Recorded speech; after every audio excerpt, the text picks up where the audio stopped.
Olá pessoal, bem-vindos a essa resolução das questões da parte de mecânica de fluidos e resistência dos materiais da prova de engenheiro de petróleo Petrobras da Sebrasp, realizada em fevereiro de 2022. Eu vou discutir então essas duas matérias, né? Mecânica dos fluidos e resistência dos materiais, e aí tivemos poucas questões desse assunto na prova. E a gente vai dar uma discutida aqui no que caiu e qual seria a solução para essas questões. Então, da parte de mecânica de fluidos, teve algumas questões de hidrostática que estão sendo cobertas na parte de física. Então, eu vou falar dessa parte aqui que foi de hidrodinâmica. E aí teve esse bloco de questões, de 65 a 69. E aí a questão dizia que a gente tem um tanque cilíndrico de diâmetro 2 metros, contendo água até um nível de 2 metros acima desse orifício, né? Então ele está dizendo que esse H aqui vale 2 metros. E o diâmetro do orifício vale 1 centímetro, conforme ilustrado na figura. O tanque está sobre um carro, aqui o carro, né? Que pode se movimentar livremente sobre um trilho horizontal com atrito desprezível. A água começa a sair pelo orifício no instante t igual a zero. Na figura, V denota a velocidade da descida da superfície livre do tanque, o V maiúsculo, né? E o V minúsculo denota a velocidade de saída da água no pequeno orifício. A massa total do tanque com a água e o carrinho vale M, né? Então M seria a massa do tanque, água e carrinho. E a densidade da água é de 1000 kg por metro cúbico. A aceleração da gravidade é 10 metros por segundo ao quadrado.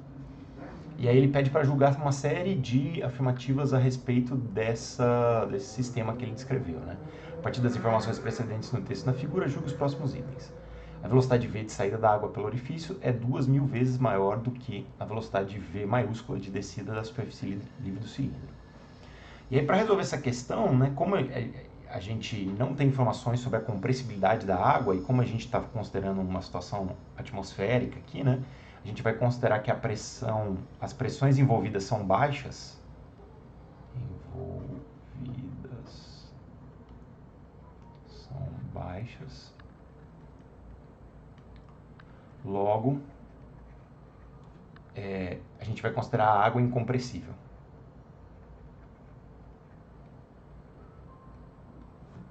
Não teria outra forma de resolver, né? Será considerada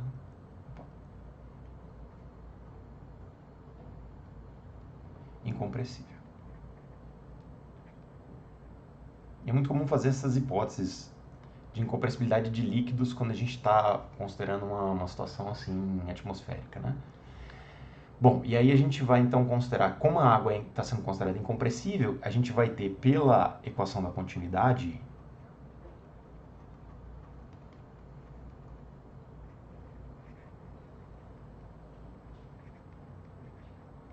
que a velocidade de entrada vezes a área de entrada tem que ser igual à velocidade de saída vezes a área de saída. Ok?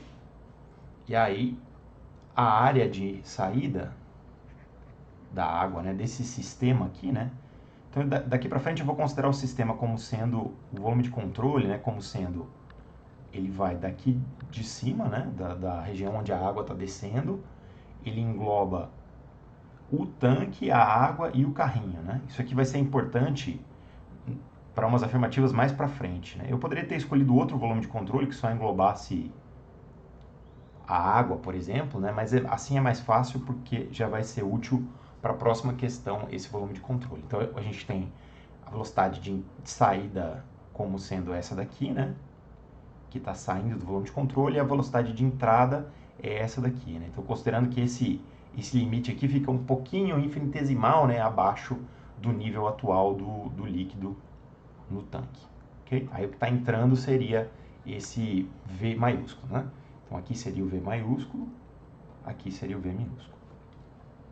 A área de saída, como é um orifício circular, né, com diâmetro de 1 centímetro, vai ser π vezes o diâmetro ao quadrado sobre 4, que dá π sobre 4 vezes 10 a menos 4.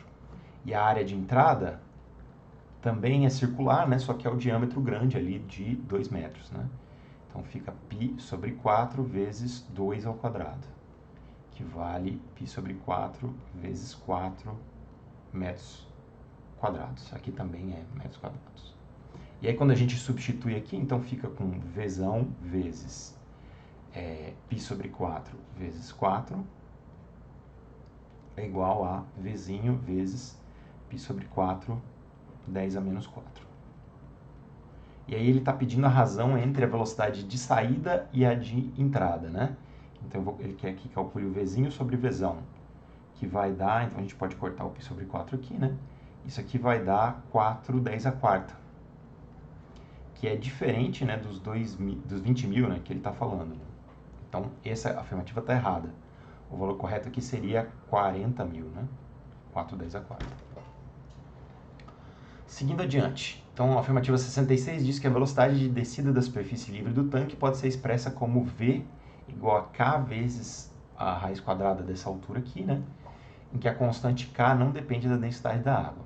Então, como que a gente avalia isso, né? Então, a gente pode usar a equação de Bernoulli para essa linha de fluxo aqui, né? Uma linha que sai da superfície livre superior ali e vai até a saída de água. Então, a gente vai usar a equação de Bernoulli.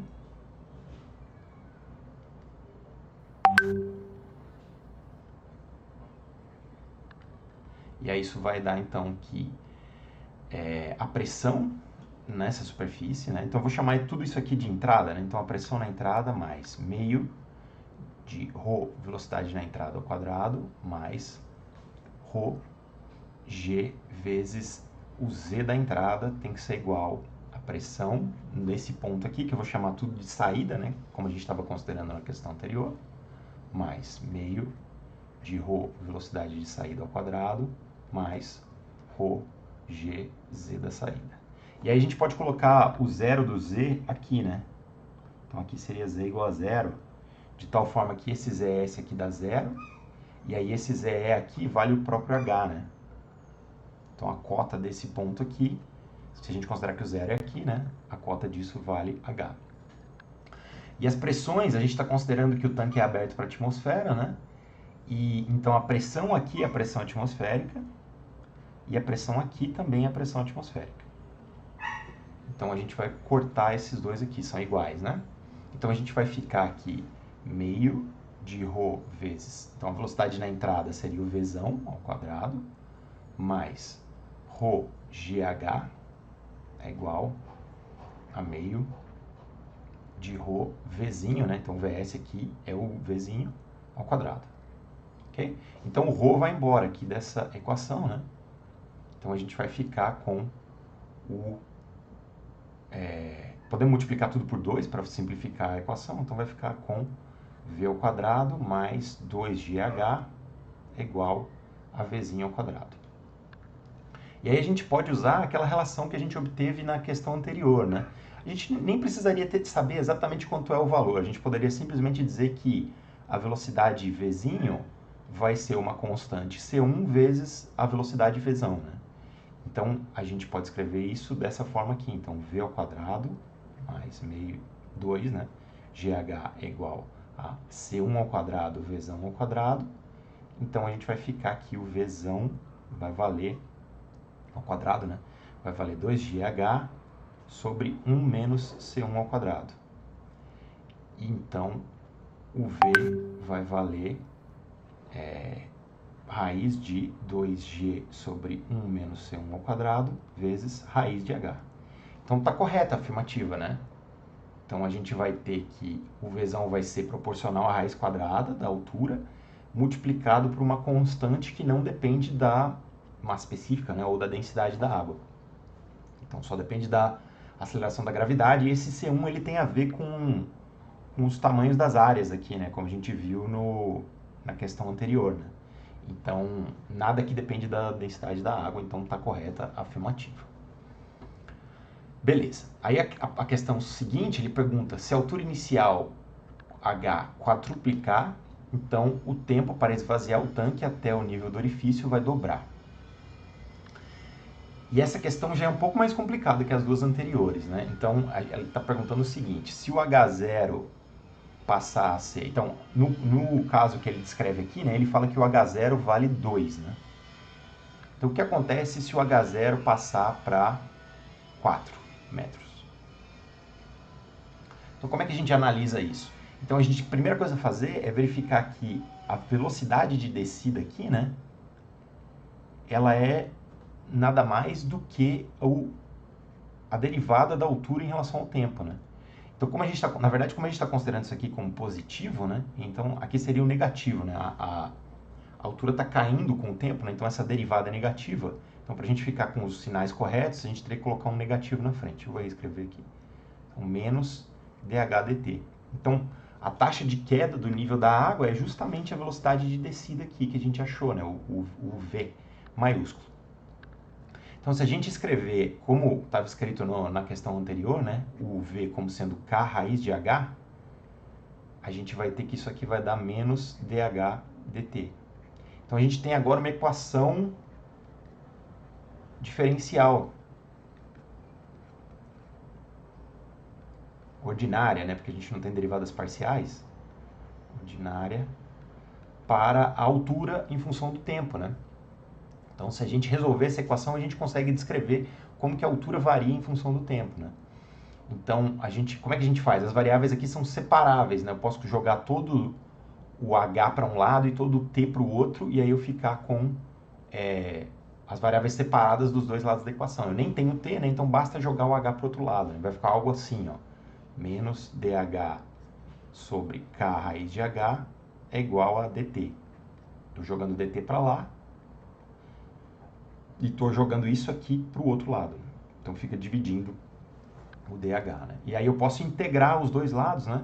Então vou ficar com menos a integral de dh k raiz de h é igual a integral de dt. Então, as equações diferenciais ordinárias separáveis têm essa vantagem. Basta eu separar e integrar dos dois lados que eu resolvo, né? Beleza, então aí eu posso tirar esse k daqui de dentro, né? Então fica menos 1 sobre k. E aí a integral, então isso aqui, ó, o integrando aqui, na verdade, é h a menos meio dh, né? Então eu tenho a raiz de h, né? Só que no denominador, né? Então aparece esse negativo aqui. Então a integral disso aqui vai dar aquilo cuja derivada vai dar essa função aqui, né? Então aí eu tenho que somar mais 1, né? Então h a meio. E aí eu tenho que compensar porque vai cair isso daqui, né? Então vai ficar vezes 2. Certo? Então quando eu derivar essa função aqui, né? Então a derivada disso daria h a meio menos 1 vezes meio. E aí multiplicando isso aqui por 2, cancelaria e eu ficaria com h menos meio, que é o que eu precisaria aqui, né? Então a derivada disto aqui é igual a isso daqui. Então isso implica que a integral disso aqui é isso aqui. E aí isso aqui vai dar integral de dt é simplesmente t, né? E eu tenho que somar uma constante de integração, vou chamar de C2 aqui. Bom, e aí como é que eu mato essa constante de integração? A partir do valor da altura inicial, né? Então, então eu tenho o quê? Que para t igual a zero, a altura vai valer h0, né? Então, a gente vai ficar aqui menos 2h0 elevado a meio sobre k é igual a C2, ok? Então a gente pode escrever a função final aqui, né, como sendo que menos 1 sobre k, aliás, pode escrever aqui como 2 sobre k, h elevado a meio é igual a t mais, aliás, menos, né, 2 sobre k, h0 elevado a meio. Então, posso cortar isso aqui. Então, reorganizando um pouco, a gente vai ficar com h elevado a meio é igual a h0 elevado a meio menos kt sobre 2. Vou precisar de mais espaço aqui, então eu vou criar mais uma página aqui, né? Beleza, então eu cheguei nessa expressão aqui, né? H elevado a meio vale isso aqui, né? Então a gente pode fechar isso elevando tudo ao quadrado, né? Então h vai dar h0 elevado a meio menos kt sobre 2 elevado ao quadrado. Tá certo tudo isso que eu fiz? Acredito que sim. Bom, e aí então o que a gente vai ter é que, então, que o H vai valer isso aqui. E aí ele quer saber o tempo necessário para o tanque esvaziar, né? Então ele vai esvaziar quando o H for 0, né? Então, esvaziar implica H igual a 0. Então aí eu preciso saber como é que vai dar esse tempo de esvaziamento em função do H0, né? Então eu vou impor o H igual a 0, vai ficar assim, né? Então vai dar H0 elevado a meio menos K, tempo de esvaziamento, sobre 2 ao quadrado, né? Então esse quadrado aqui, então para uma coisa ao quadrado ser 0, significa que ela própria tem que ser 0 aqui, né? Então vai dar aqui H0 elevado a meio, ou então raiz, né, de H0, melhor escrever assim, menos K, tempo de esvaziamento, sobre 2 é igual a 0. Então logo, o tempo de esvaziamento vale 2 raiz de H0 sobre K. Então, está correta a afirmativa, né? Quando eu multiplico o H0 por 4, quando eu jogar esse valor aqui, né? Esse vai aparecer essa raiz quadrada, então o tempo vai dobrar, né? Então, se para o H0 valendo 2, eu vou ter que o tempo de esvaziamento vai ser 2 raiz de 2 sobre K. E para o H0 valendo 4, o tempo de esvaziamento, aliás, não é 4 não, né? Ele quer quadruplicar, né? Então eu falei besteira aqui. Aqui não é 4, né? Aqui é 8 metros. Então, para o H0 valendo 8, isso aqui vai dar 2 vezes raiz de 8 sobre K, que vale 2 vezes 2 raiz de 2 sobre K. Então, dobrou, né, o tempo de esvaziamento. Então, está correto. Ok? Então, basicamente, o tempo de esvaziamento é proporcional à raiz quadrada da altura inicial, de forma que, se eu multiplico por 4 a altura inicial, o tempo de esvaziamento dobra. Próxima questão. Então, a velocidade inicial de escape da água pelo orifício é V raiz de 10 metros por segundo ao quadrado. Beleza, então aqui a gente vai precisar calcular quanto vale essa velocidade de escape, né? Então, a gente vai pegar lá... A gente tinha essa expressão aqui, né? Que a gente tinha achado, né? Então, a velocidade da descida aqui vai valer raiz de 2g sobre 1 menos c1 ao quadrado vezes raiz de h, né? Beleza? E aí o c1 era o 4/10 a quarta, é isso?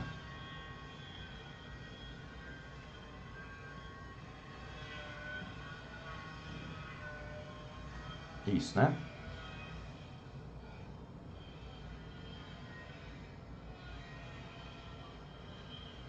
Certo, aqui faltou um negativo, né? Então aqui seria menos, né? Então na verdade aqui embaixo daria c1 ao quadrado menos 1. Então aqui também c1 ao quadrado menos 1, né? Então eu tentei resolver rápido demais aqui, né? Então o C1 é um valor muito grande aqui, de 440 mil, né? Então aí ele ao quadrado menos 1 vai dar isso aqui. Então, acertando aqui, né? Então aqui é C1 ao quadrado menos 1. Beleza. Então, isso aqui vai dar, então... Isso aqui é o valor de V, né? E o valor de Vzinho, do V maiúsculo aí de cima aqui, do Vzinho, então vai ser C1 vezes isso, né? Então, vezes Vzão. Então, isso aqui vai dar C1 raiz vezes 2g sobre C1 ao quadrado menos 1 raiz de h. Bom, e aí a gente pode, como o C1 é muito maior do que 1, né? Ele ao quadrado, então, é muito maior ainda, né, do que 1. Então, a gente pode dizer que C1 ao quadrado menos 1 é aproximadamente C1 ao quadrado, né? Então, a raiz disso é aproximadamente C1. Então, a gente pode meio que cortar isso aqui, né? Seria o equivalente a considerar que, para o efeito do cálculo da equação de Bernoulli lá, que essa velocidade aqui é aproximadamente zero, né? Então aí vai dar então que a velocidade de saída é 2gh, ok? E aí então isso vai dar, como o h inicial vale 2 metros, né? Então isso aqui vai dar raiz de 40, ou 2 raiz de 10 metros por segundo, né? E aí além de, então tá errado essa afirmativa porque o correto seria 2, né? E além disso ele escreveu metros por segundo ao quadrado aqui, né? Então estaria errado por isso, né? Aqui seria metros por segundo. Então metros por segundo ao quadrado é a unidade de aceleração, né? Então aqui poderia dizer que está errado, aceleração. Poderia dizer que está errado logo sem fazer conta, né?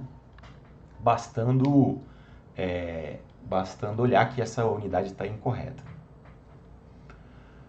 Muito bem. E aí, por fim, ele pede a aceleração do carrinho e do tanque, né?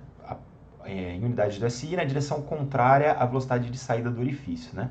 Então aqui a gente vai usar aquele volume de controle que eu tinha falado para vocês no início da solução dessa questão, né? Que engloba o carrinho, o tanque, a água, só não engloba a água que está saindo aqui, né? E um pouquinho da água que está entrando aqui.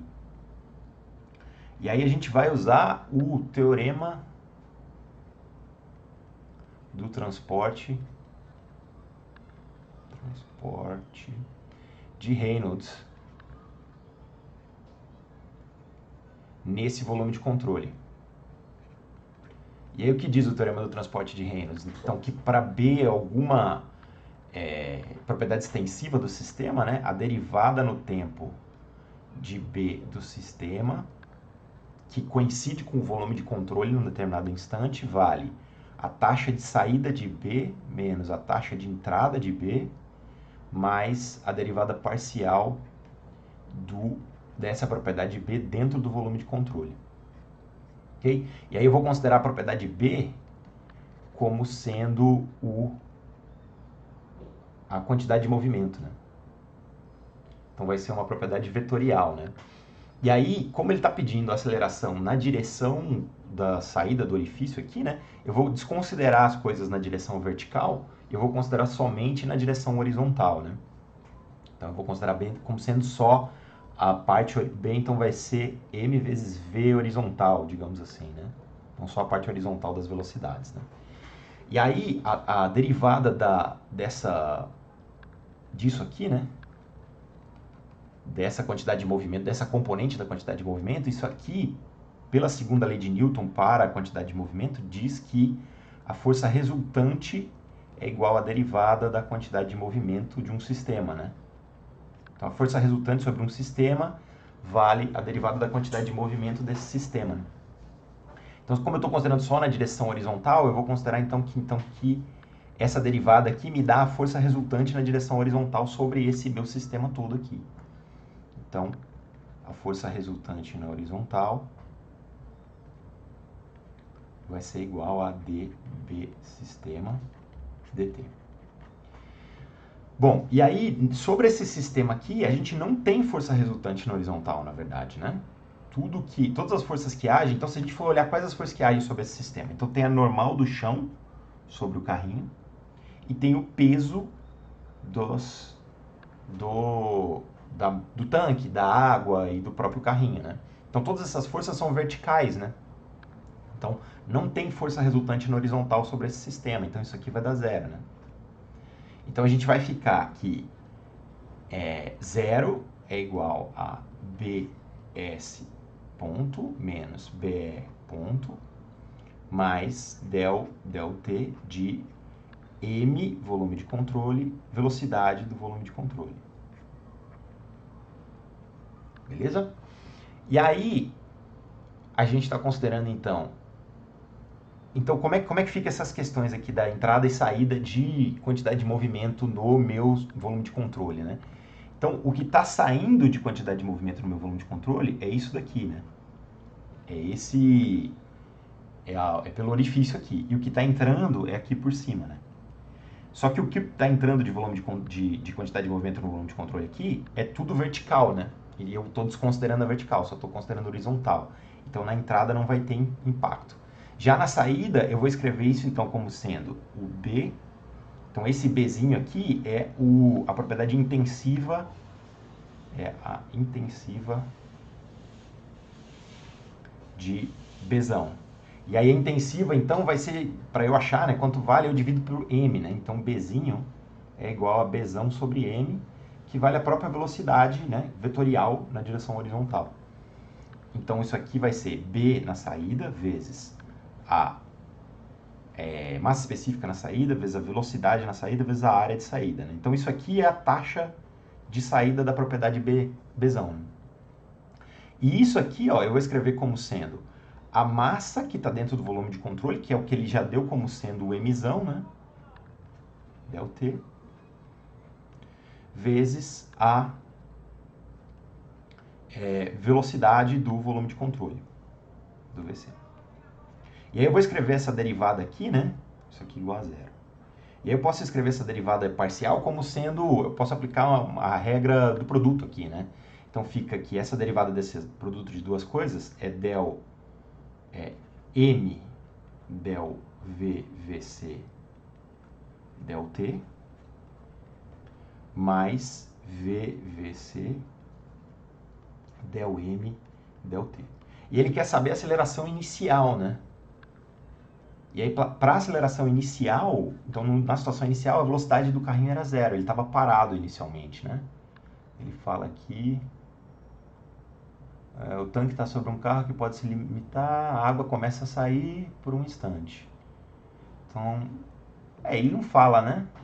Talvez eu não esteja lendo direito aqui, mas, bom, inicialmente seria o momento que a água começa a sair, né? E a gente teria que considerar que o carrinho está parado nesse instante, né? Então, aí essa velocidade aqui do volume de controle vai dar zero. Então, aí vai ficar aqui essa derivada dessas duas coisas aqui, a gente pode escrever só como essa derivada disso daqui, né? Então, eu vou precisar de mais um espaço também. Então, vamos dobrar isso aqui. Então, reescrevendo o que a gente tinha achado, então vai ficar aqui 0 é igual. Então, o BS aqui eu já vou substituir por VH, né? Então, seria essa velocidade da saída aqui, né? Então, V da saída, o Vzinho. E o ρ VSAS, né? Então, de novo vai aparecer ρ, o VS é o Vzinho de novo, e o AS vale a área desse orifício aqui, que é π sobre 4, 10 a menos 4, a gente já tinha achado, né? E essa derivada aqui a gente já manipulou e chegou nessa expressão aqui. Então, mais m del v vc del t. E é isso aqui eu vou escrever de forma vetorial, né? Então, seria esse vetor aqui, né? E aí, isso aqui, ó, é a aceleração do que está dentro do meu volume de controle, né? Que é justamente o que ele está perguntando, né? A aceleração do carrinho e do tanque, né? Junto com a água, né? Então, isso aqui vai ser a aceleração na forma vetorial do meu volume de controle, né? Então, a aceleração m vezes a aceleração do meu volume de controle, do que está dentro do meu volume de controle, vai ser igual a menos v vezes ρ vezes π sobre 4, 10 a menos 4, e vezes um v de novo, né? Ok? E aí a gente já achou que o v, vale... Então, uma coisa antes, né? Então isso aqui me diz que a direção do vetor aceleração, o sentido dele, né, vai ser contrário ao sentido da velocidade aqui, né? Então tudo isso que eu estou considerando na horizontal, né? Então a velocidade da água vai ser para cá e a aceleração vai ser para lá, né? Que é o que a gente espera intuitivamente, né? O tanque está cuspindo água, né, para lá e aí ele vai ser jogado para trás, ele vai ter um efeito de ação e reação, digamos assim, né, que ele vai ser empurrado para trás. Então aí eu vou eliminar os vetores, né, e eu vou dizer que eu vou considerar só os módulos, né? Então eu vou ficar com MAVC, então vai ser... Posso considerar que o positivo é para lá, né, do x, digamos assim, né? Então essa aceleração que vai ser negativa para cá, e aqui vai ser positivo isso aqui, né? Então, e esse V a gente já achou que vale raiz de 40, né? Vezes o ρ que vale 1000, vezes o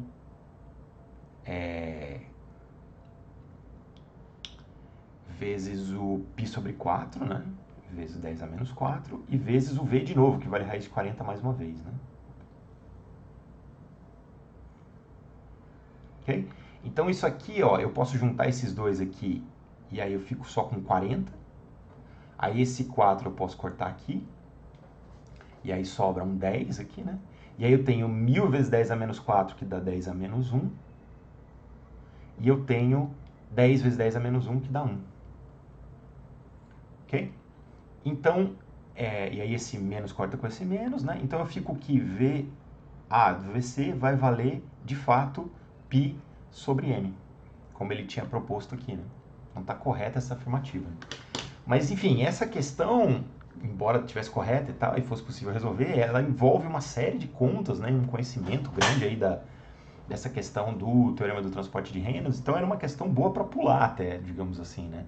É uma questão que não daria para fazer no tempo que foi alocado na prova, né? Então, é uma questão que o ideal seria o candidato reconhecer que seria um monte de conta e pular e só voltar se houvesse tempo.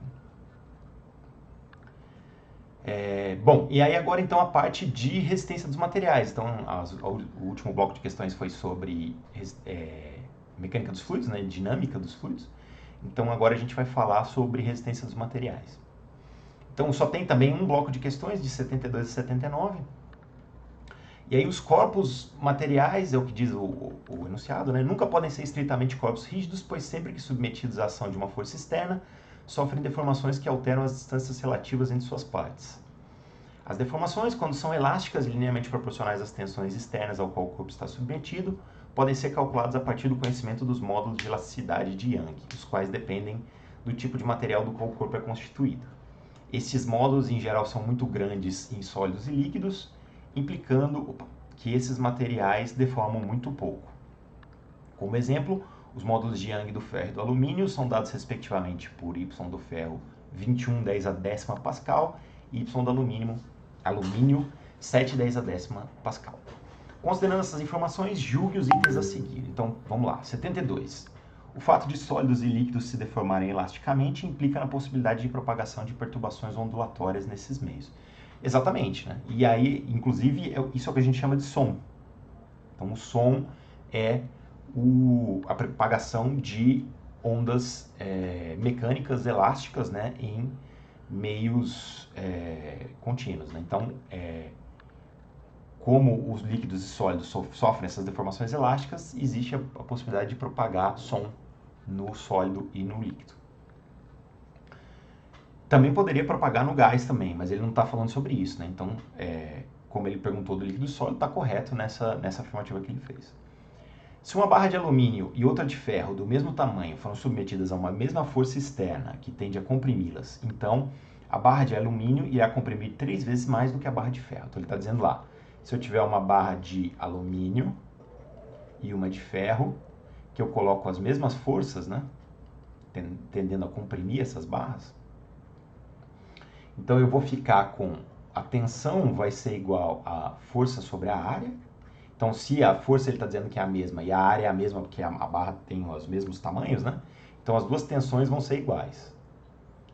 Então, o que vai acontecer é que eu vou ter que as deformações vão ser diferentes, né? Porque diz a lei de Hooke, né? Que sigma é igual ao módulo de Young vezes o epsilon. Ele tá chamando de y, né? Vamos seguir o código dele, né? Então, y seria o módulo de Young vezes o epsilon, que seria a deformação, né? Que seria o alongamento dividido pelo comprimento inicial. Então, sendo as deformações, as tensões iguais, né, as deformações vão ser dadas por sigma sobre y.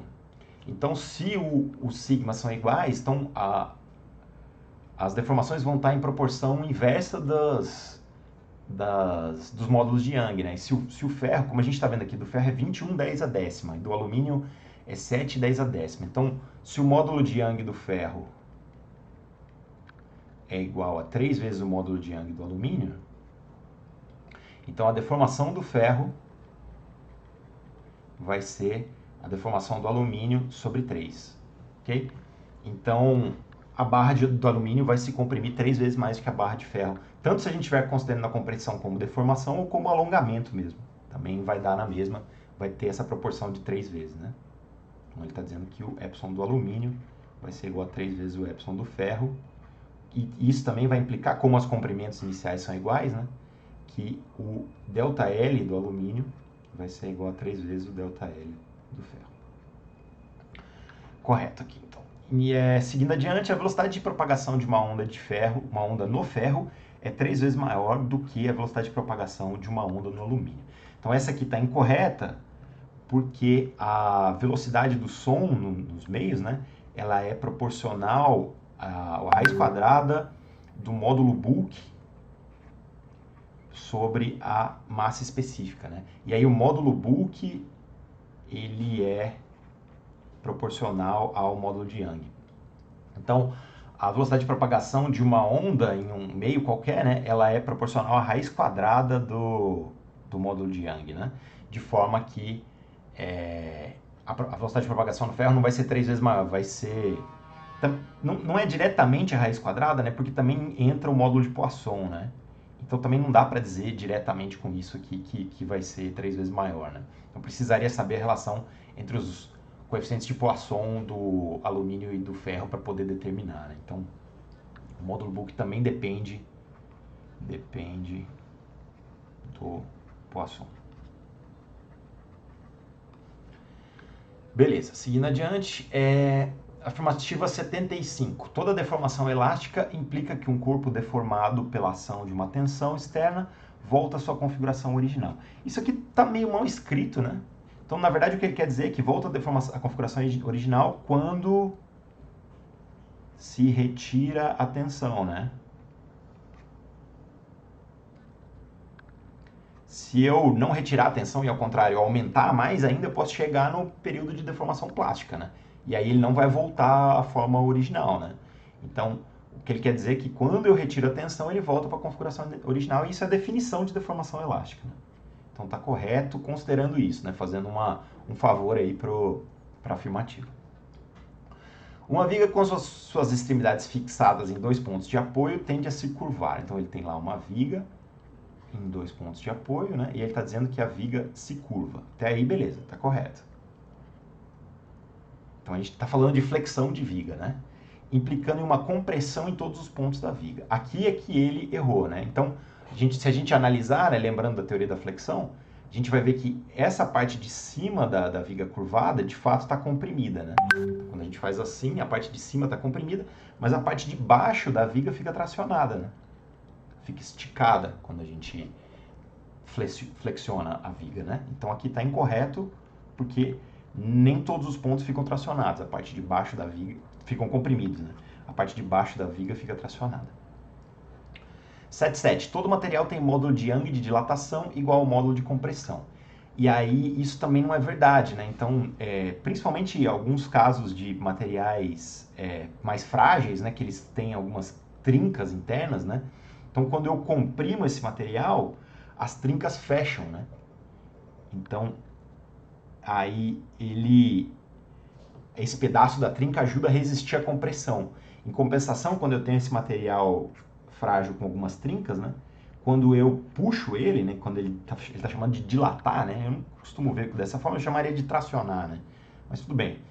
Quando eu faço isso, aí esse pedaço da trinca não contribui com a resistência do material, né? com a rigidez do material, né? Então, ele acaba ficando com uma área menor efetiva, né? Nesse caso. Então, aí o módulo de Young de compressão ficaria diferente do de tração, né? Então, isso acontece para alguns materiais frágeis que têm trincas internas. Então, isso aqui estaria falso. Na maioria dos materiais metálicos, por exemplo, que não tem muita trinca e tal, isso aqui seria verdadeiro. Mas, para alguns casos específicos, seria falso. 7.8. Todo sólido submetido a uma tensão externa que aumenta se deforma elasticamente até romper ou quebrar quando um certo valor limite é alcançado pela tensão externa. Isso aqui está falso porque geralmente, então quando a gente olha, por exemplo, a tensão em função da deformação, né? Antes de quebrar, ele sofre deformação plástica, né? Então aqui seria a tensão de escoamento, né? Então seria o limite de deformação elástica. E ele só vai quebrar depois de sofrer alguma deformação plástica, nesse período aqui, né? Plástico. Então, não se deforma elasticamente até romper, ele se deforma elasticamente até escoar, né? E a partir daí ele está se deformando plasticamente, né? Então aqui também seria errado. E por último, então, a questão 79, que ele está dizendo que para eu dilatar uma barra de alumínio em 1%, eu preciso que a tensão externa aplicada nas extremidades da barra seja de 21/10 Pascal, né? Então, de novo, eu uso a lei de Hooke para chegar nessa questão aqui, né? Então, sigma é igual a y, né, vezes o epsilon. E aí ele está dizendo que eu vou aumentar 1% no comprimento da barra de alumínio. Então, o epsilon vai valer 1%, né? Ou seja, o ΔL vai ser 1% do L, né? Então, eu vou estar aumentando 1% do comprimento da barra, né? Então, o ΔL sobre L vai valer 1%, e isso aqui é a definição de deformação. Então, quando eu jogo esse valor aqui, então eu vou ter que o sigma vai ser igual a y vezes o epsilon, que vale 1%, e aí o y do alumínio, ele deu como sendo 7/10, né? Então, isso aqui vai ser 7/10, vezes 1%, que é 10 a menos 2, né? Então, isso aqui dá 7/10 Pascal, né? Então, aqui estaria errado, né? E aí, no gabarito oficial, que foi lançado recentemente, ele está dizendo que estava correto, né? E aí dá a impressão de que houve algum erro e ele usou o módulo de Young do ferro na hora de fazer a conta, né? Que aí estaria correto, né? Mas do jeito que está escrito aqui, não. O que precisaria seria uma tensão de 7/10 Pascal nas extremidades. Beleza? Então, isso foi a solução dessas questões, dessa parte de McFlu e de resistência dos materiais. E aí, queria agradecer, então, pela atenção.